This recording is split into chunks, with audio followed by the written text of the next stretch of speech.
My brother asked me not to attend his wedding because my activism made donors nervous. Then I made his venue disappear. My name is Maya Johnson, and I never imagined my own family would betray me for the comfort of strangers. I am 32 years old, a civil rights attorney in Atlanta, the daughter of respected academics, the sister of an ambitious finance executive, and apparently a liability to my own flesh and blood.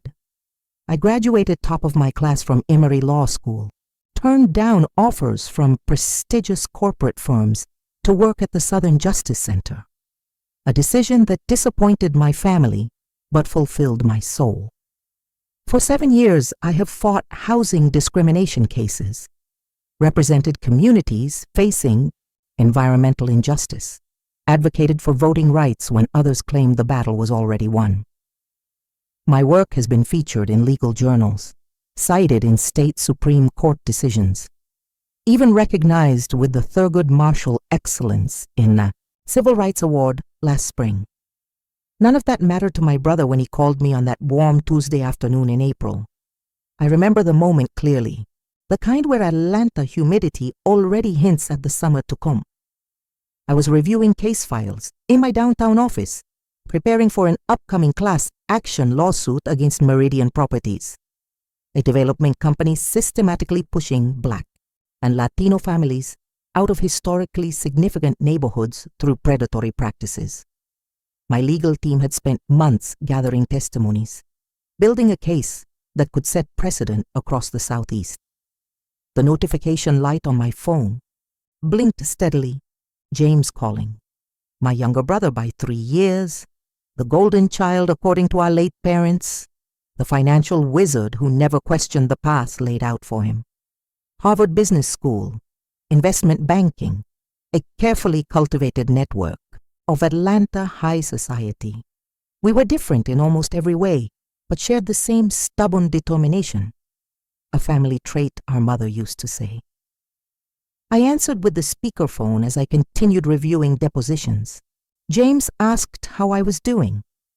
I told him I was busy preparing for an upcoming class action lawsuit. He said he needed to talk about something important regarding his wedding next month. His tone made me stop and give him my full attention. Then came the words that still echo in my mind months later. James said they were concerned that my presence at the wedding might make some important guests uncomfortable. The donors and business partners attending the ceremony were very traditional people. My activism and legal work made them nervous. He thought it might be better if I skipped the ceremony. I felt my body go cold despite the warm office air. The fluorescent lights suddenly seemed too bright. The familiar sounds of the office faded to a distant hum. I asked if he was seriously uninviting his only sister from his wedding because of my job. James replied that it was nothing personal, just business. The connections at this wedding could secure their future. The wedding was more than a ceremony. It was a crucial networking event. His future father-in-law, Judge William Montgomery, had invited the most influential people in Georgia legal and business circles. People who controlled investment opportunities, judicial appointments, political campaigns, people who found my crusading, legal style, and outspoken views on social justice problematic. I sat in silence for several seconds. The world seemed to blur around me. 20 years of memories flashed through my mind. Teaching James to ride a bike in our suburban driveway while he cried that he would fall. Helping him with college applications when our parents were too busy with their academic conferences. Holding his hand at their funeral when the rain mixed with our tears. Celebrating when he landed his first finance job with champagne on my apartment balcony. The same brother who once proudly introduced me as his hero to his college friends was now saying my work for equal rights made me unwelcome at his wedding. The irony was suffocating, the betrayal complete. I asked if Eliza agreed with this decision. James hesitated, said she understood the importance of making certain concessions for her father. I pressed further, asked if Aunt Vivian knew I was being excluded. James became defensive, said this was between us, a practical matter, not an emotional one. I told him I understood. My voice was calmer than I felt, professionally detached like addressing a hostile witness. James sounded relieved. He promised to make it up to me. We could have a private celebration another time. I ended the call quickly before my composure cracked. For 3 days I walked around in a daze, going through the motions at work, smiling when appropriate, nodding during meetings while my mind replayed that conversation on endless loop. My associate Maria asked if I was feeling well. I deflected with comments about lack of sleep, the truth too raw to share even with colleagues I trusted. All while a plan formed in my mind, because what James did not know, what my entire family remained conveniently unaware of, was that their prestigious catering business had been secretly funded by my trust fund for the past 5 years. When our parents died unexpectedly in a car accident 7 years ago, they left each of us substantial trust funds. Professor Elijah Johnson and Dr. Amara Johnson, respected scholars in economics and literature, unexpected millionaires through family inheritance and prudent investments. They had always lived modestly, focused on their academic pursuits rather than material wealth. The trust funds were their silent gift to us, their way of providing security while encouraging us to pursue meaningful lives. James immediately invested his portion in the stock market, following the financial path our father had quietly maintained. I kept mine largely untouched as I built my legal career, using only the interest to supplement my nonprofit salary, setting aside a portion each year for pro bono cases that received no other funding.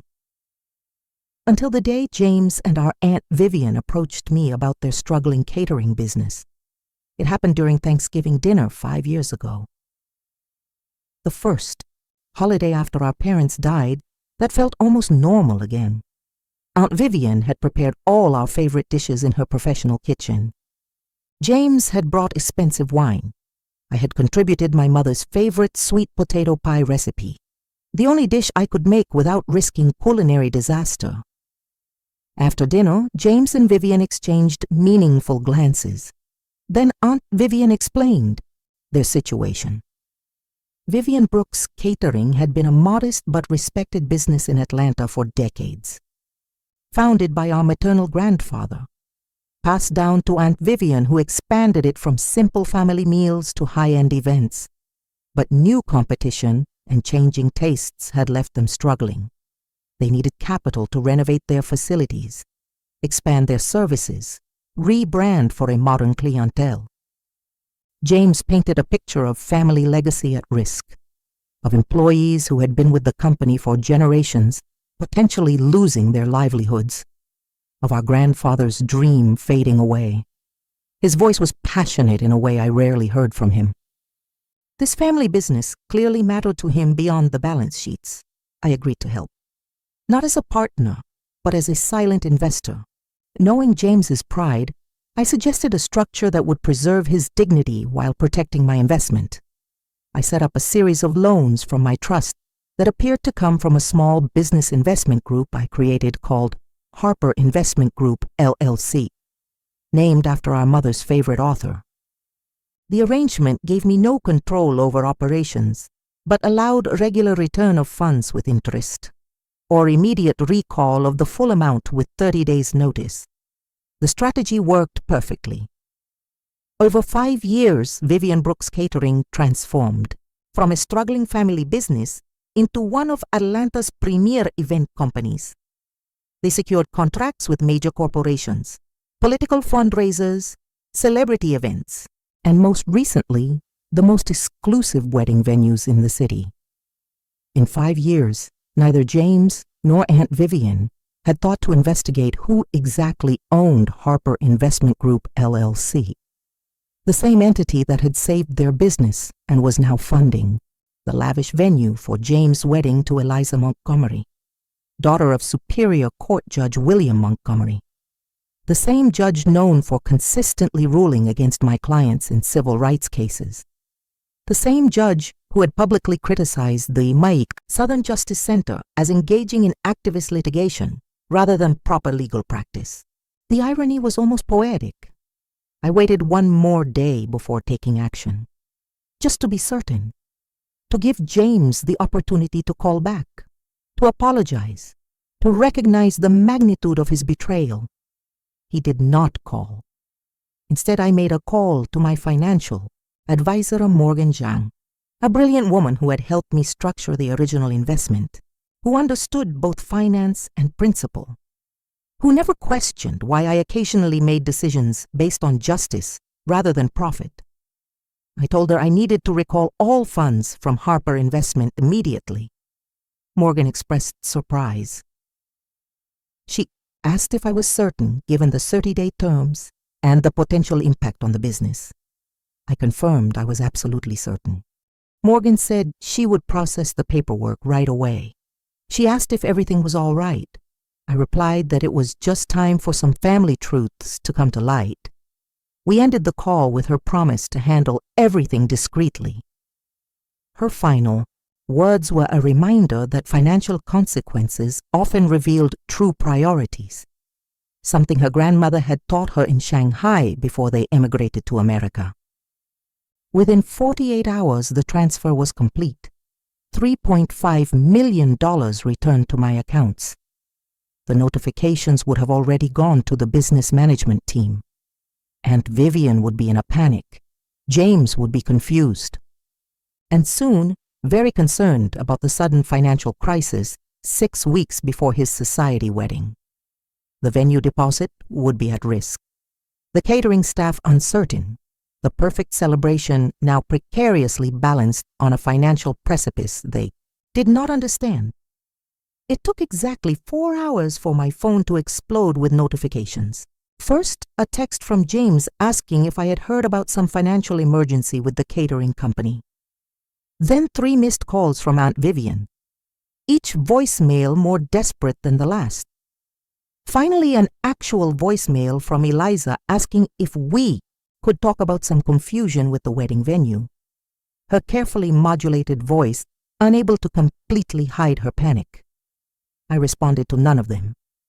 Instead, I turned off my phone and took myself to dinner at my favorite restaurant, a small Ethiopian place far from the upscale establishments James preferred.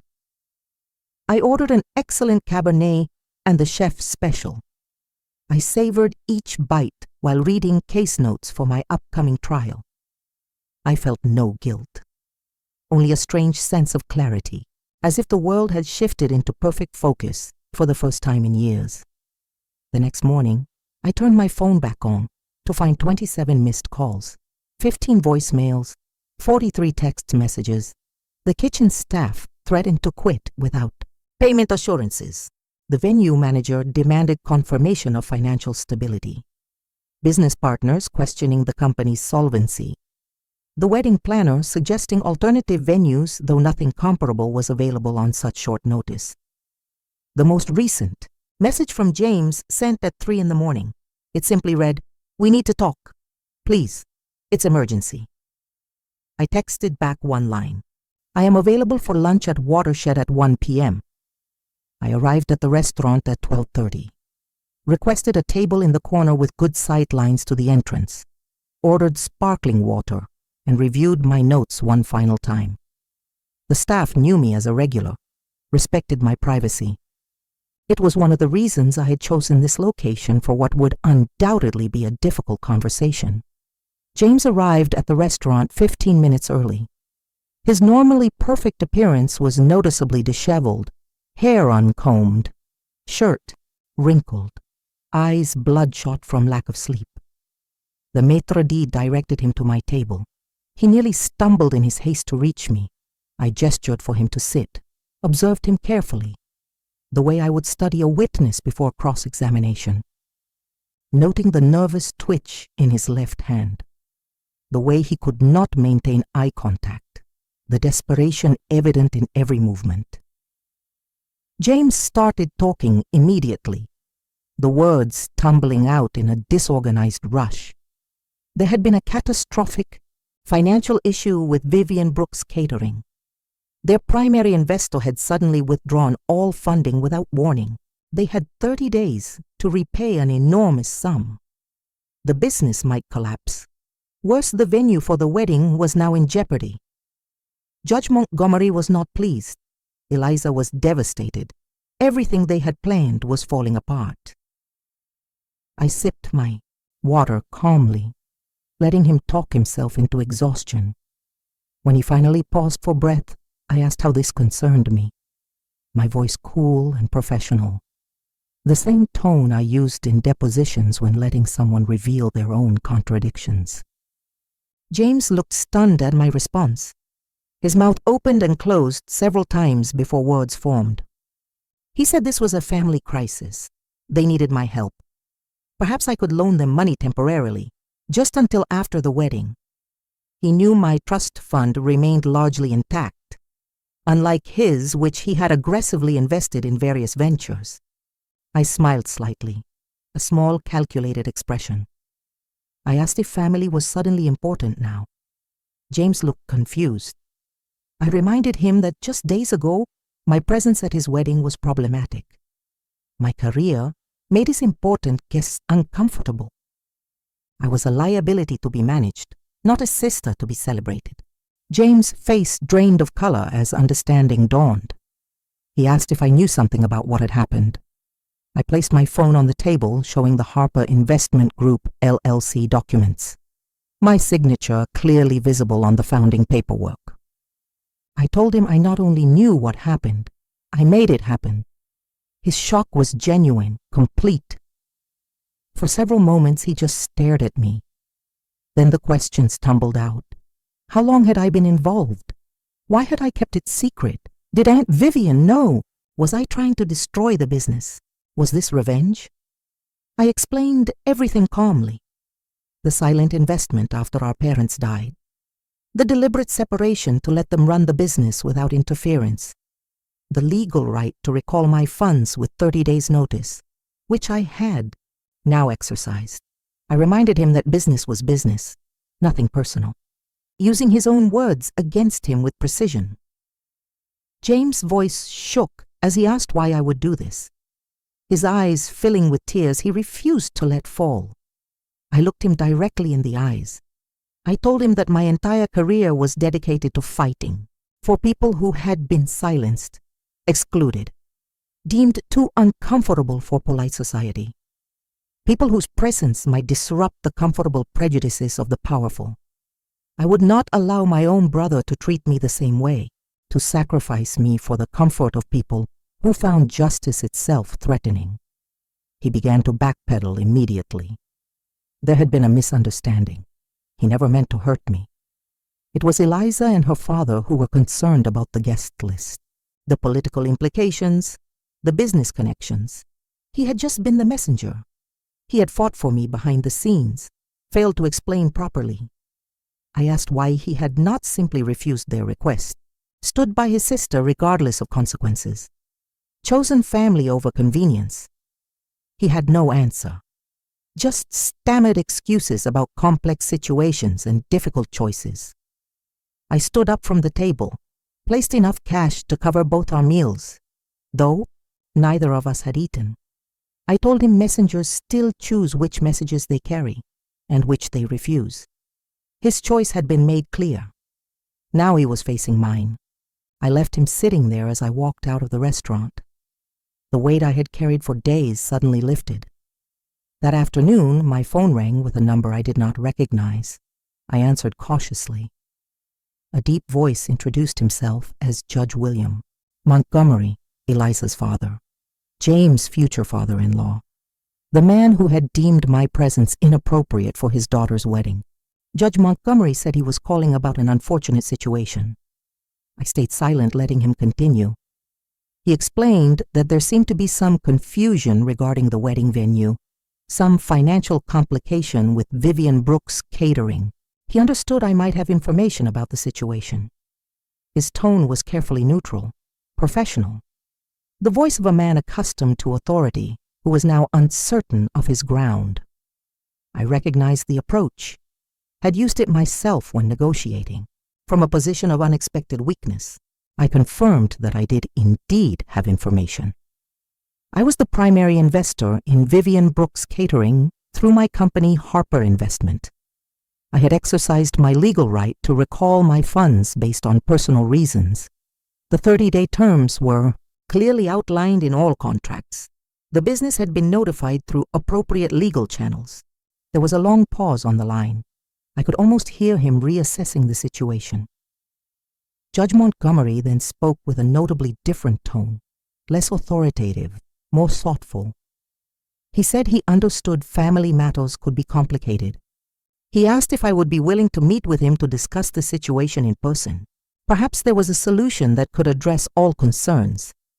I considered declining, walking away completely. But curiosity won out. I agreed to meet the following day at a coffee shop of my choosing. Neutral ground, public place, no advantage to either side.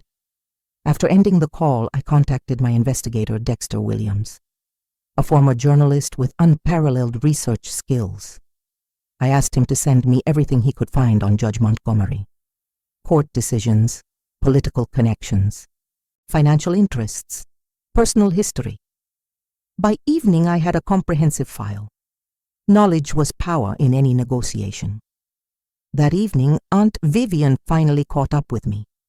She appeared at my apartment unannounced. When I opened the door, her eyes were red from crying.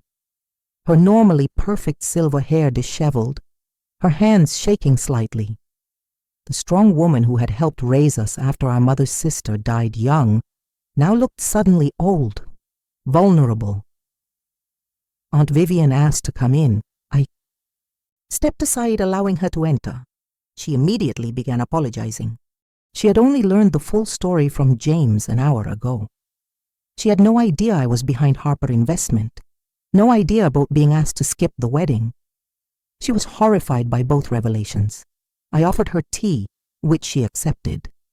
As I prepared it, she continued talking. The business was her life, her connection to my father, her brother, the way she honored his memory by preserving their family legacy. Without the funding, they would lose everything, including the venue contracts for the next 3 months of events, including James' wedding. 28 employees would lose their jobs, families that depended on the income. I placed the tea in front of her, chamomile with honey, the same blend she used to make when I was a child with a sore throat. I asked why no one had questioned where the Harper investment money came from originally. Why no due diligence had been performed on their mysterious benefactor. Aunt Vivian looked ashamed.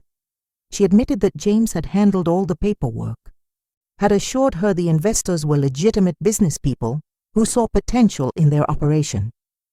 She had been relieved to have the support and never looked deeper. Running the kitchen and client relations was her strength. Finance was James' domain. I felt a flash of sympathy for her. Unlike James, she seemed genuinely remorseful. Caught in a situation not entirely of her making, I explained that I had never intended to damage her business. My issue was with James and how easily he had excluded me from his life. How quickly he had decided my life's work was an embarrassment to be managed rather than an achievement to be celebrated. Aunt Vivian wiped her eyes. She said she understood.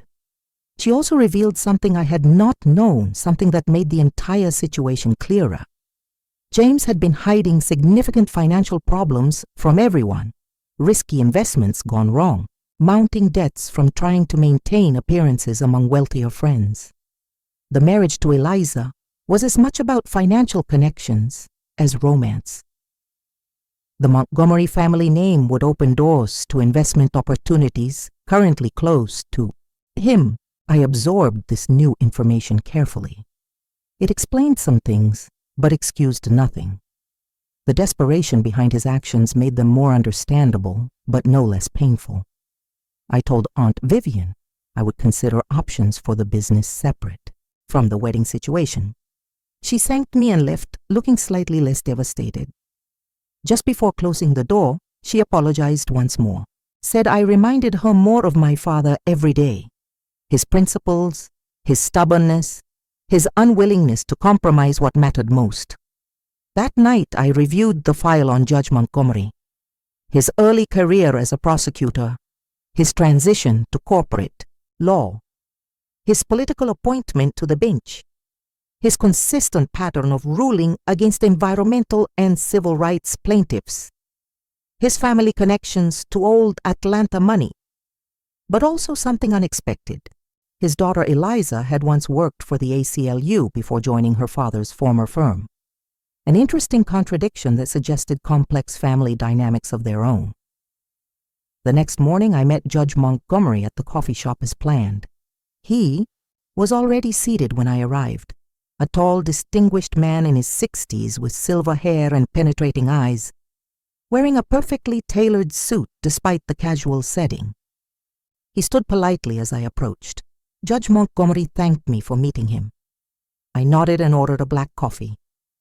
We sat in silence until my drink arrived. Then he surprised me by apologizing. He said he had only recently learned the full circumstances of the situation. He found the way I had been treated by my brother unacceptable. Regardless of different political perspectives, family loyalty should mean something. I studied him carefully, looking for manipulation. Finding none, I asked why he had really wanted to meet. What did a federal judicial nominee want with a civil rights attorney whose cases he had consistently ruled against, whose legal approach he had publicly criticized? Judge Montgomery smiled slightly, said I was direct, a quality he appreciated, even when it made him uncomfortable. He said that beyond the wedding venue issue, he had actually been following my legal career with interest.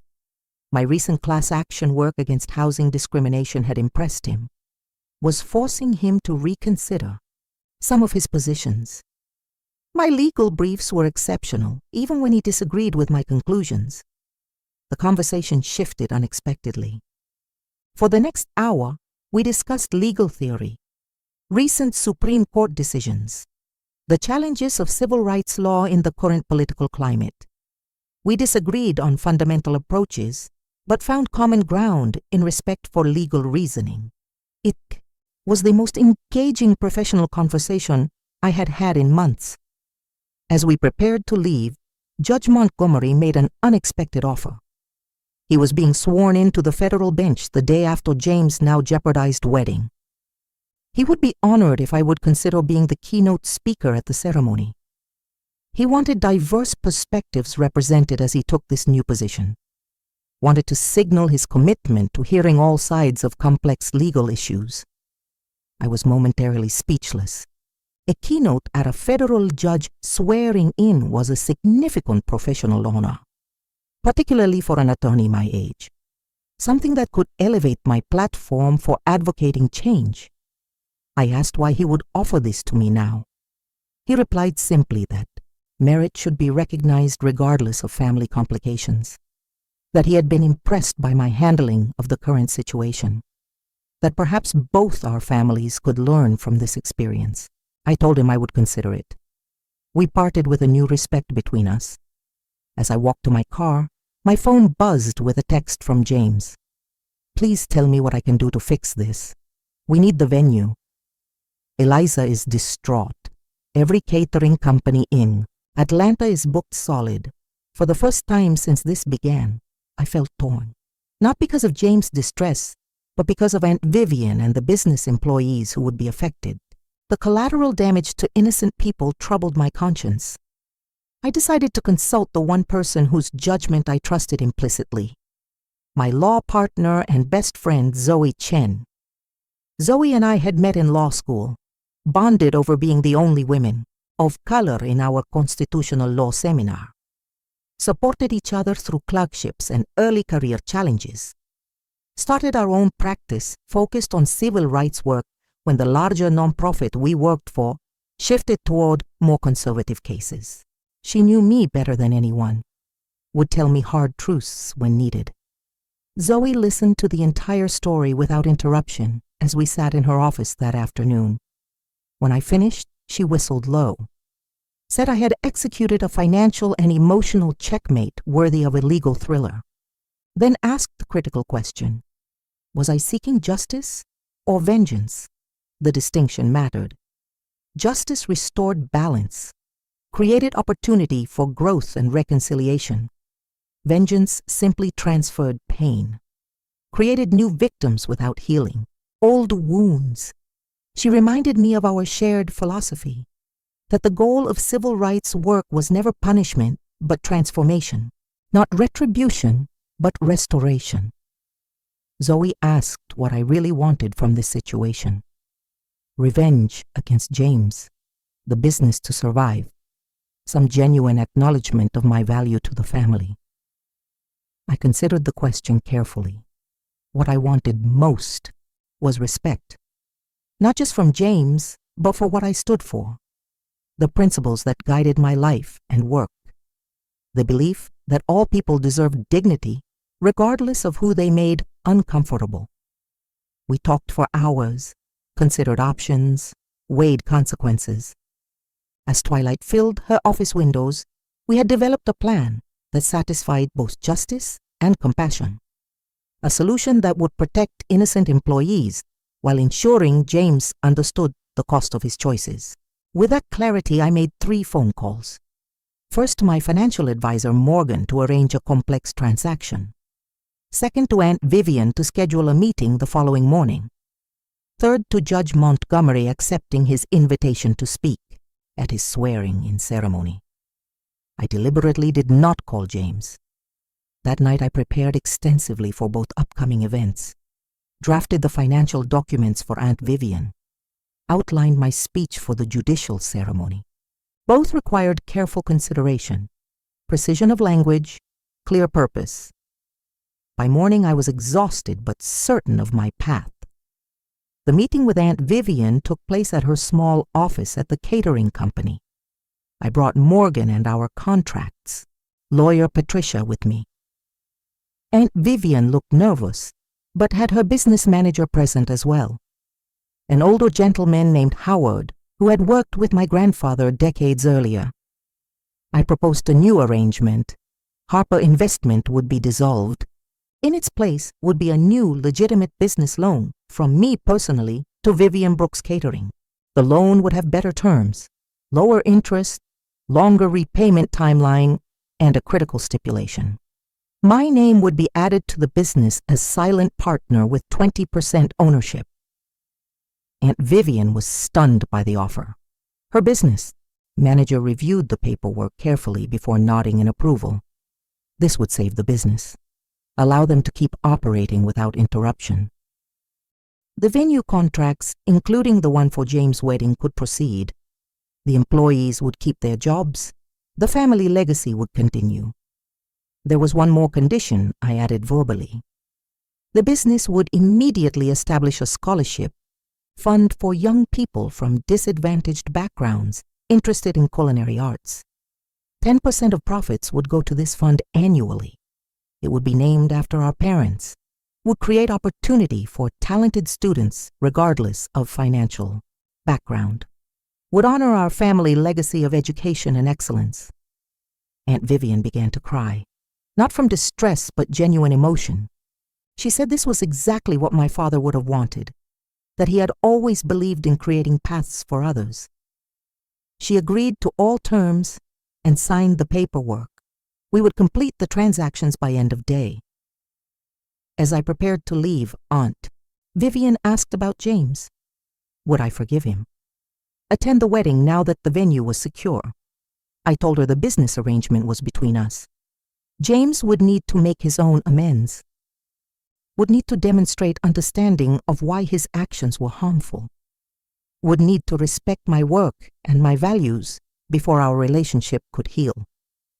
Howard, the business manager, shook my hand as I left, said quietly that my grandfather would have been proud, not just of saving the business, but of standing my ground, of using power responsibly rather than punitively. It was the highest compliment he could have offered. That evening, as I worked late at my office, my door opened without a knock. James stood there looking both desperate and angry. He demanded to know why I was torturing him like this. The wedding was in 2 days. Eliza was threatening to cancel everything. Her father was being mysteriously unhelpful. The entire event was becoming a humiliation rather than a triumph. I remained seated calmly at my desk. I reminded him that the venue was now secure. Aunt Vivian would have told him this already. The catering business was safe under new arrangement. His precious wedding could proceed as planned. The crisis was resolved. James asked why I had done all this if I was just going to fix it anyway. What was the point of the drama and stress? Why put everyone through this ordeal only to solve it at the last minute? His tone suggested I was being petty rather than principled. I stood up and walked around my desk to face him directly. I explained that the business solution was for Aunt Vivian and the employees who depended on it, not for him. They were innocent, parties who deserved protection. Unlike him, they had not betrayed family for convenience, had not sacrificed relationships for appearances. I told James I would not be attending his wedding. Not because I was uninvited, but because I was declining to participate in an event where my value as a person was less important than the comfort of wealthy donors. I had made my own choice, exercised my own agency rather than accepting his decision about my worth. James looked confused. He asked what he was supposed to tell people, how he would explain my absence to family friends who expected to see me there. What story would minimize the embarrassment of his sister refusing to attend? His wedding. His concern was still about appearances rather than understanding. I suggested he tell them the truth, that I had a prior professional commitment, which was entirely accurate, as I would be delivering the keynote address at Judge William Montgomery's federal bench swearing-in ceremony the following day, standing alongside the very man whose opinion James had valued above our relationship. The shocked expression on James' face was something I will remember for years. He stammered that it was impossible. Judge Montgomery was Eliza's father, their most important family connection, the architect of their social ascension, the guarantee of James' financial recovery. What had I done to arrange this? I smiled and showed him the official invitation on my phone. I explained that the judge and I had found we had much in common, particularly our belief that principles should not be compromised for convenience, that difficult conversations across differences were essential to progress, that respect must be earned through integrity, not purchased through conformity. James left my office without another word. I felt no satisfaction, only a quiet certainty that I had stood my ground, had honored my values without unnecessarily punishing innocent people, had found a solution that served justice rather than vengeance. The wedding proceeded without me. From the photos that inevitably appeared on social media, it was a lavish, if somewhat tense affair. Aunt Vivian's team executed everything perfectly despite the recent upheaval. The Montgomery family connections were all present. The business opportunities James sought were potentially secured. But in many images he looked strained. Eliza, thoughtful rather than joyous. The carefully constructed perfection showing subtle cracks to the observant eye. I spent that day preparing my speech for the following morning, consulting with Zoe about key points, refining language that would challenge without alienating, that would invite reflection rather than rejection, that would honor the occasion while remaining true to my beliefs. It was a delicate balance, but one worth achieving. The swearing-in ceremony was held in the federal courthouse, a grand room filled with the most influential legal minds in the region. Judges from multiple courts, senior partners from prestigious firms, political figures from both parties, many who had opposed my legal positions over the years, now watching me approach the podium with expressions ranging from curiosity to skepticism. Judge Montgomery introduced me with genuine admiration, describing my work in civil rights law as essential to the proper functioning of justice, as representing the voices that must be heard for our legal system to fulfill its promise of equal protection. as demonstrating the passion and precision that he hoped to bring to his new position on the federal bench. I spoke for exactly 20 minutes about the courage required to uphold principles, even when inconvenient, about how justice often requires difficult choices, about how true respect comes not from accommodation, but from standing firmly for what is right, about the legal system's responsibility to protect the vulnerable, regardless of how uncomfortable that made the powerful, about finding unexpected common ground across ideological differences. In the front row sat Eliza Montgomery, now Eliza Johnson, watching me with an expression I could not quite read. Beside her, an empty chair, where James should have been. His absence noted by several attendees who approached me afterwards to express both congratulations and curiosity about family connections I had not previously disclosed. At the reception afterward, Judge Montgomery introduced me to colleagues who had been following my housing discrimination case. Several expressed interest in my approach to class action strategy. Others debated points from my speech with respectful engagement rather than dismissal. Business cards were exchanged, connections made that would benefit my clients immeasurably. Doors opened that had previously been firmly closed. As the event wound down, Eliza approached me directly. She apologized for her role in the wedding situation. She admitted she had allowed her father's connections to seem more important than family relationships, had failed to question James when he suggested excluding me, had realized her mistake during my speech when I spoke about courage in difficult moments.